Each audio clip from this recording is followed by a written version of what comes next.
Deus, meus amados, eu desejo cumprimentar a todos com a paz do Senhor. Estava aqui a pensar sobre esses acontecimentos que está acontecendo em nosso país. Vejamos os grandes desesperos, vejamos as grandes preocupações da humanidade através deste vírus, desta peste, desta praga. As pessoas estão totalmente desesperadas. Fui nesta tarde no Atacadão comprar algumas coisas e lá eu pude presenciar as grandes preocupações da humanidade, que até nos supermercados, nos bom preço, a humanidade estão preocupados, estão com medo de pegar esta doença do vírus. Estão colocando máscara no rosto, luvas nas mãos, não querem mais se comunicarem com as pessoas, não querem mais apertar as mãos das pessoas. A preocupação está totalmente se agravando no nosso país. O povo se preocupa com essas notícias, com essas coisas que está sobrevindo no nosso país. Eles se preocupam, se desesperam com essas coisas, mas não se preocupam com a vinda de Jesus. Veja que a igreja sempre costuma pregar, anunciar a vinda de Jesus, a vinda do Messias, mas o povo não está nem aí com a volta de Jesus. A palavra é pregada, é anunciada, a mensagem da cruz é divulgada nos 4 cantos do mundo, mas a raça humana não se preocupa com a vinda de Jesus. Porque para uma pessoa se aproximar de Jesus, custa um preço. E que preço é esse? É o preço da renúncia. Conforme Mateus capítulo 16, versículo de número 24, disse-lhe Jesus: aquele que quer vir após mim, negue-se a si mesmo, tome a sua cruz e siga-me. A humanidade não quer seguir a Jesus, porque para seguir a Jesus tem que abandonar a prática do pecado. Mas a humanidade prefere continuar na prática do pecado, na prática da iniquidade, e prefere se distanciar cada vez mais da parte de Deus, cometendo grandes delitos que venham agravar, que venham multiplicar, que venham chegar no coração de Deus, a ponto de Deus se irar com a humanidade. Estava aqui refletindo, estava pensando, já são 12 e pouca da manhã. E eu meditando na palavra, eu comecei a refletir, o Espírito Santo começou a me fazer lembrar dessas coisas que estão acontecendo. E eu estava lendo aqui no livro de 1 Crônicas, capítulo de número 21, e eu vi que a nossa história, é o que está acontecendo no meio do nosso país, do nosso Brasil. Eu percebi que são tudo cumprimento da palavra de Deus. Porque veja que no primeiro livro das Crônicas, glória a Deus, a Bíblia diz que Davi, ele quando começa a planejar, fazer a contagem do povo de Israel, quando ele começa a numerar o povo, a Bíblia diz que ele chama Joabe para Joabe ir a juntar os líderes para poder contar a humanidade, contar o número do povo, porque ele queria saber qual era a quantidade que tinha lá na cidade ou em Jerusalém.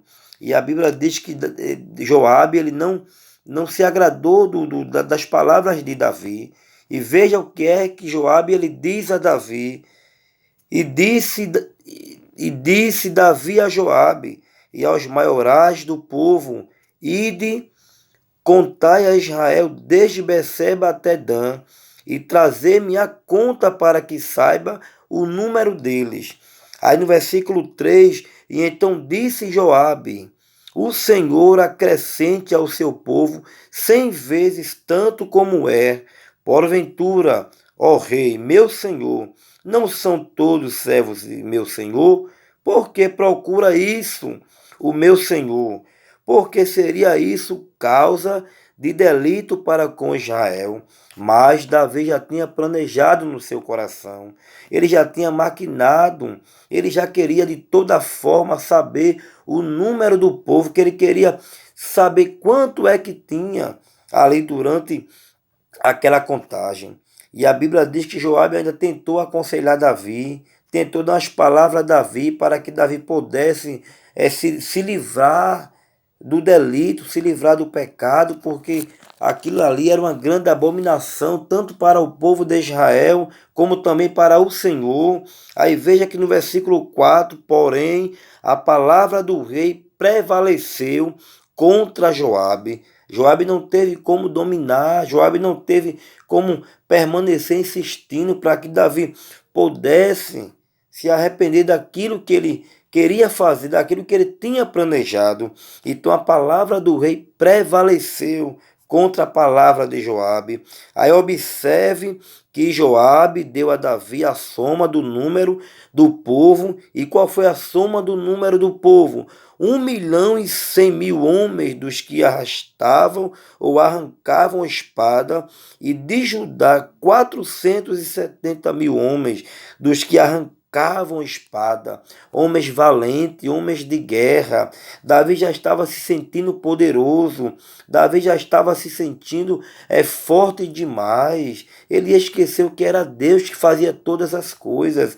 Davi começou a esquecer que as vitórias vinham da parte de Deus, os livramentos vinham da parte de Deus. Então eu vejo que o povo hoje em dia esquece que é Deus que protege, que é Deus que livra, que é Deus que faz com que o homem venha adquirir o escape para a sua vida. A humanidade está esquecendo de confiar em Deus, de acreditar no poder que está nas mãos de Deus. Foi Ele, meus queridos, que enviou a praga no Egito para que Faraó pudesse se aquebrantar e libertar o povo do Egito, porque o povo era um povo chamado para adorar a Deus. Aleluia! Então é Deus que controla toda a situação, ele controla o globo terra, ele controla a natureza, tudo está no controle de Deus. Aleluia, glória a Jesus. E agora Davi começa a guardar aquela soma através de Joabe, quando ele passa a notícia para Davi. Mas quando Davi percebe, aleluia, que ele passa a ser participante daquela soma, daquela contagem, ele começa a perceber que ele errou perante Deus, errou perante o povo de Israel. E veja o que é que Davi diz no versículo de número 6, porém os de Levi, Benjamim, não contou entre eles, porque a palavra do rei foi abominável a Joabe, e esse negócio também pareceu mal aos olhos de Deus, pelo que feriu a Israel. E então disse Davi a Deus: gravemente pequei em fazer tal coisa. Agora a consciência de Davi começa a doer. Davi começa a se conscientizar pelo fato que ele cometeu ou passou a fazer. Foi algo que abominou o coração de Deus. Foi algo que entristeceu o coração de Deus, a ponto de Deus castigar o povo de Israel por causa de Davi, por causa do líder. Veja que Deus não se agradou daquele ato. Aí quando Deus começa a enviar a peste no meio do povo, enviar o castigo no meio do povo, Davi percebe, aleluia, glória a Deus, ele começa a se conscientizar. Aí falou, pois, o Senhor a Gade, o vidente de Davi, dizendo, aleluia, vai e fala a Davi, dizendo, assim diz o Senhor, 3 coisas te proponho, escolhe uma delas para que eu te faça. Glória a Deus. Vejamos como Deus é poderoso. Aleluia, Deus conhece o homem completamente. 3 coisas, hoje eu te proponho, escolhe, pois, uma delas para que tu viva. Aleluia. E o profeta Gade, obedecendo a voz de Deus, foi e deu toda a ordenância a Davi. Aleluia. Glória a Deus. E veja que Gade veio a Davi e lhe disse do jeito que Deus falou. Ou 3 anos de fome era a determinação de Deus para Davi escolher. Ou 3 anos de fome, ou 3 meses, aleluia, que ele fugisse da presença dos seus inimigos e a espada dos seus inimigos lhe alcançasse. Aleluia, glória a Deus. Veja como é interessante. Aleluia, a espada de teus inimigos te alcance, ou que 3 dias a espada do Senhor. Aleluia. E isto a peste na terra e o anjo do Senhor destruam todos os termos de Israel. Vê, pois, agora que resposta hei de levar a quem me enviou, disse o profeta. Observe que Deus estava falando das consequências do ato ou da decisão precipitada que Davi tomou. Davi tinha que tomar uma escolha. O que é que ele queria? Escolher perante a presença de Deus, ou os 3 anos de fome, ou os 3 meses que ele fugisse da presença dos seus inimigos e a espada dos seus inimigos lhe alcançasse, ou 3 dias nas mãos do Senhor. Isso quer dizer a peste. Aí Davi começa a tomar uma decisão e ele diz perante o Senhor: caia eu nas mãos do Senhor, mas não caia na mão dos homens. Deus agora começa a castigá-lo. Aleluia. Davi ele começa a tomar uma escolha porque ele sabia que Deus era misericordioso. Deus poderia lhe perdoá-lo. Deus poderia ter compaixão de Davi. Glória ao nome de Jesus. Aleluia. E então disse Davi a Gade: estou em grande angústia. A angústia invadiu o coração de Davi, a tristeza invadiu o coração de Davi pelo ato que ele cometeu, porque o pecado ele traz tristeza para nossa alma, o pecado ele traz angústia para nossa vida, o pecado faz com que nós venhamos cada vez mais a desfalecer, mas quando nós tomamos uma atitude como Davi tomou, mesmo sabendo que ele tinha errado, tinha falhado, aleluia, mas através da atitude que ele tomou, escolhendo cair nas mãos do Senhor, a Bíblia Sagrada diz que Deus se arrependeu de fazer o mal a Davi, que ele teria dito que iria fazer. Glória a Jesus. A Bíblia diz que Deus mandou o anjo no versículo 15 a Jerusalém para destruir. Aleluia. Oh, glória. E ao destruí-la, o Senhor viu. Ele vê todas as coisas. Quando o anjo tentou destruir, aí Deus viu. Tanto o anjo como o arrependimento de Davi. E quando Deus vê o arrependimento no coração do homem, observe que Deus se arrepende de fazer o mal que ele disse que iria fazer. Aí ele diz ao anjo: basta. Glória a Jesus. Agora retira a tua mão. E o anjo do Senhor estava junto à ilha de Ornã, o Zebuseu, com a espada desembainhada. A determinação foi para acabar com todos os moradores de Jerusalém, destruir. O anjo era um anjo destruidor enviado por Deus. Mas quando Davi se arrependeu, aí a Bíblia diz que Deus começou a ver o coração de Davi aquebrantado. No Salmo de número 34:18, diz que perto está o Senhor daquele que tem um coração aquebrantado.